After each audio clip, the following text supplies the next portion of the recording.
Hello friends, welcome back to my YouTube channel. ಬನ್ನಿ, ಇವತ್ತು ನಾನು ನಿಮ್ಮೊಂದಿಗೆ ಉತ್ತರ ಕರ್ನಾಟಕದ ಸ್ಪೆಷಲ್ ಆದಂಥ ಮೆಣಸಿನ್ಕಾಯಿ ಬಜ್ಜಿ ಹೇಗೆ ಮಾಡೋದು ಅಂತ ತಿಳಿಸ್ತಾ ಇದ್ದೀನಿ. ಮತ್ತು ಈ ಒಂದು ರೆಸಿಪಿನ ಸಾಯಂಕಾಲ ಟೀ ಮತ್ತು ಕಾಫಿಯೊಂದಿಗಂತೂ ತುಂಬ ಚೆನ್ನಾಗಿರ್ತೈತ್ರಿ. ಹಾಗಾಗಿ ಬರ್ರಿ ಇದನ್ನು ಹೆಂಗೆ ಮಾಡೋದಂತ ನೋಡೋಣ. ಮತ್ತು ಇವಾಗಂತೂ ಚಳಿ ಜಾಸ್ತಿ ಅಲ್ರಿ, ಹಾಗಾಗಿ ಬಿಸಿ ಬಿಸಿಯಾಗಿ ಏನಾದರೂ ತಿನ್ಬೇಕಂತ ಅನಿಸಿದಾಗ ಈ ರೀತಿ ಮಾಡಿಕೊಡ್ರಿ. ಮನೆಯಲ್ಲಂತೂ ತುಂಬ ಅಂದರೆ ತುಂಬ ಇಷ್ಟಪಡ್ತಾರೆ. ಈ ರೆಸಿಪಿ ಮಾಡೋದು ತುಂಬ ಸುಲಭ ರೀ. ಮತ್ತು ಉತ್ತರ ಕರ್ನಾಟಕದ ಕಡೆ ಈ ಒಂದು ರೆಸಿಪಿ ಅಂತೂ ಭಾಳ ಅಂದ್ರೆ ಭಾಳ ಫೇಮಸ್ ರೀ. ಬರ್ರಿ ಇದನ್ನು ಹೆಂಗೆ ಮಾಡೋದಂತ ನೋಡೋಣ. ಮೊದಲಿಗೆ ನೋಡಿರಿ, ಒಂದು 5-6 ಮೆಣಸಿನ್ಕಾಯಿ ಈ ರೀತಿ ತೊಳೆದು ಮಧ್ಯೆ ಈ ರೀತಿ ಸಿಡಿ ಇಟ್ಕೊಂಡಿದ್ದೀನಿ. ಇವಾಗ 1 ಬೌಲ್ ಆಗೋಷ್ಟು ಹಸಿ ಕಡಲೆಬೇಳೆ ಹಿಟ್ಟು ತೊಗೊಂಡಿದ್ದೀನಿ ಸ್ನೇಹಿತರೆ. ಮತ್ತು ಇದಕ್ಕಿವಾಗ ಒಂದು ಅರ್ಧ ಸ್ಪೂನ್ ಆಗೋಷ್ಟು ಉಪ್ಪು ಹಾಕ್ಕೊತಾ ಇದ್ದೀನಿ.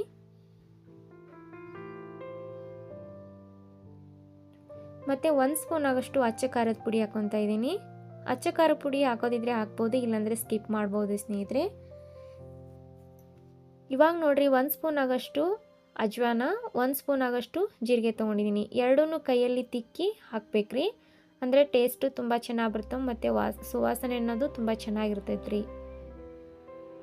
ನೋಡಿರಿ, ಇವಾಗ ಹಿಟ್ಟನ್ನ ಚೆನ್ನಾಗಿ ಮಿಕ್ಸ್ ಮಾಡ್ಕೊಳ್ಳೋಣ.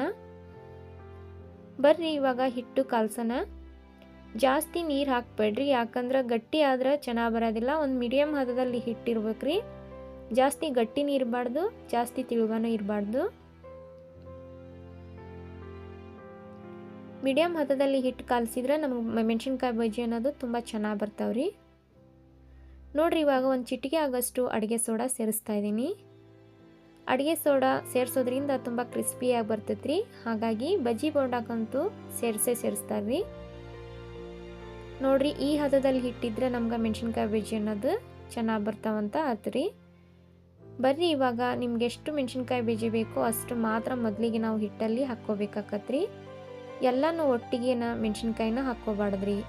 ನೋಡಿರಿ, ಇವಾಗ ನಮ್ಗೆ ಎಷ್ಟು ಬೇಕೋ ಮೊದಲಿಗೆ ಅಷ್ಟು ಮೆಣಸಿನ್ಕಾಯಿನ ಸೇರಿಸ್ಕೋಬೇಕಾಕತ್ರಿ. ಮತ್ತು ಈ ಹದದಲ್ಲಿ ಹಿಟ್ಟಿದ್ರೆ ನಮ್ಗೆ ಮೆಣಸಿನ್ಕಾಯಿ ಬಜ್ಜಿ ಅನ್ನೋದು ಭಾಳ ಅಂದ್ರೆ ಭಾಳ ಮಸ್ತಾಗಿ ಬರ್ತಾವ್ರಿ, ಮತ್ತು ಅಷ್ಟೇ ಕ್ರಿಸ್ಪಿಯಾಗಿರ್ತಾವೆ. ಮತ್ತು ಈ ಒಂದು ಮೆಣಸಿನ್ಕಾಯಿ ಬಜ್ಜಿ ಮಾಡುವಾಗ ಹಿಟ್ಟು ಅನ್ನೋದು ಜಾಸ್ತಿ ಗಟ್ಟಿ ಇರಬಾರ್ದ್ರಿ. ನೋಡಿರಿ, ಇವಾಗ ಎಣ್ಣೆನೂ ಕಾದೈತಿ. ಒಂದೊಂದಾಗಿ ಮೆಣಸಿನ್ಕಾಯಿ ಬಜ್ಜಿನ ಬಿಟ್ಕೊತಾ ಇದ್ದೀನಿ. ಮತ್ತು ಈ ಒಂದು ಮೆಣಸಿನ್ಕಾಯಿ ಬಜ್ಜಿನ ಲೋ ಫ್ಲೇಮಲ್ಲಿ ಇಟ್ಟೆ ಬೇಯಿಸ್ಬೇಕಾಗತ್ತೆ ರೀ ಎಣ್ಣೆಯಲ್ಲಿ.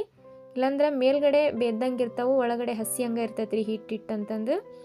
ಹಾಗಾಗಿ ಲೋ ಫ್ಲೇಮಲ್ಲಿ ಇಟ್ಟೆ ಒಂದು 5-10 ನಿಮಿಷ ಆದರೆ ಈ ಒಂದು ಬಜ್ಜಿನ ಚೆನ್ನಾಗಿ ನೀಟಾಗಿ ಕರಿಬೇಕ್ರಿ ಎಣ್ಣೆಯಲ್ಲಿ. ನೋಡ್ರಿ, ಎರಡೂ ಬದಿಯಲ್ಲಿ ಈ ರೀತಿ ಕೈ ಆಡಿಸ್ತಾ ನೀಟಾಗೆ ಕರಿಬೇಕ್ರಿ. ನೋಡ್ರಿ, ಇವಾಗ ಈ ರೀತಿ ಹೊಂಬಣ್ಣ ಬರೋವರೆಗೂ ಕರೆದು ತದನಂತರ ಈ ಒಂದು ತಟ್ಟೆಗೆ ಸರ್ವ್ ಮಾಡಿಕೊಂಡ್ರೆ ನಮ್ಮ ಮೆಣಸಿನ್ಕಾಯಿ ಬಜ್ಜಿ ಅನ್ನೋದು ಸೂಪರಾಗಿ ರೆಡಿ ಆಗುತ್ತೆ ರೀ. ಭಾಳ ಅಂದ್ರೆ ಭಾಳ ಚಲೋತ್ತಾಗಿರ್ತೈತೆ ರೀ. ಯಾಕಂದರೆ ಈ ಒಂದು ಉತ್ತರ ಕರ್ನಾಟಕ ಕಡೆ ಅಂತೂ ಸಾಯಂಕಾಲ ಚಾದೊಂದಿಗೆ ಏನಾದರೂ ತಿನ್ಬೇಕಂತ ಅನಿಸಿದಾಗ ಈ ಒಂದು ರೆಸಿಪಿನ ಖಂಡಿತ ಮಾಡ್ತಾರೆ ರೀ. ಹಾಗಾಗಿ ನಾನು ಕೂಡ ಈ ಒಂದು ರೆಸಿಪಿನ ನಿಮ್ಮೊಂದಿಗೆ ಶೇರ್ ಮಾಡ್ಕೊಂಡಿದ್ದೀನಿ. ನೋಡಿರಿ, ಇವಾಗ ಉಳಿದಿರೋಂಥ ಮೆಣಸಿನ್ಕಾಯಿನೂ ಇದೇ ರೀತಿ ಬಿಟ್ಕೊಂಡಿದ್ದೀನಿ. ನೋಡ್ತಿದ್ರಲ್ರಿ, ಎರಡು ಬದಿಯಲ್ಲಿ ನೀಟಾಗೆ ಕರಿಬೇಕಾಕತ್ರಿ. ಬರ್ರಿ ಇವಾಗ ಒಂದು ತಟ್ಟೆಗೆ ಸರ್ವ್ ಮಾಡ್ಕೊಳ್ಳೋಣ. ನೋಡ್ತಿದ್ರಲ್ರಿ, ಬಿಸಿ ಬಿಸಿ ಆದಂಥ ಈ ಒಂದು ಮೆಣಸಿನ್ಕಾಯಿ ಬಜ್ಜಿನ ಈ ಒಂದು ಚಳಿಯೊಂದಿಗೆ ಸವಿಯೋಣ ಸ್ನೇಹಿತರೆ.